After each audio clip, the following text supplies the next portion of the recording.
arrin muhiima oo ku saabsan marinbiyoodka Hormuz. haddaba ciidanka ilaalada kacaanka Iiraan ayaa goordhow faahfaahin ay ka bixiyeen xaaladaha ku soo kordhay marinbiyoodka Hormuz. waxay sheegeen warar la isla dhexmarayay oo sheegayay in maraakiibta Mareykanka laga yaabo inay maraan marinbiyoodka Hormuz. way diideen ciidanka ilaalada kacaanka Iiraan heshiis kastoo la gaaro nimanka inay meesha soo maraan lagama yaabeen ilaa wax badan la isla meel dhigo.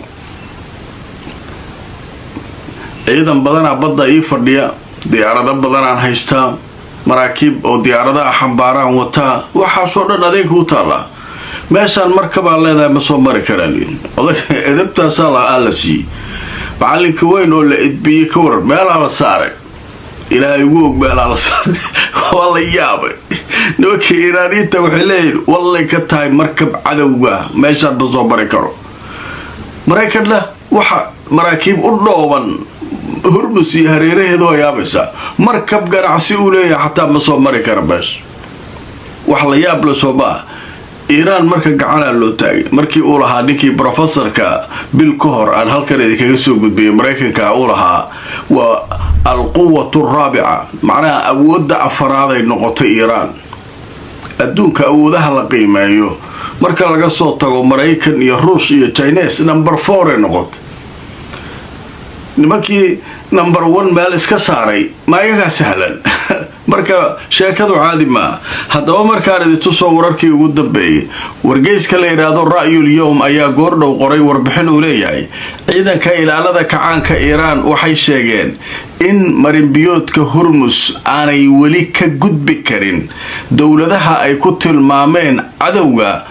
maraakiib ay leeyihiin inaanay halkaa ka gudbi karin.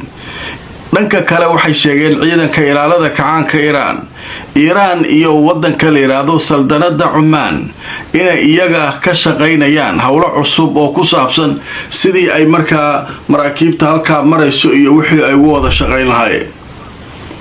Iiraan waxa kaliya ay wax u ogoshahay marinbiyoodkaas inay tala iyo haddii xoogaa la qaado xoogagooda la sii waa Cumaan, laakiin Imaaraad iyo Qababac iyo waxaan kale wax soo dhawaa kara male. marka waxay leeyihiin sheekooyinka suuqa la gelina Mareykanka halkaa mar raba iyo ma jirtay la yiraahdeen maay dowladaha cadowga yiraahdeen.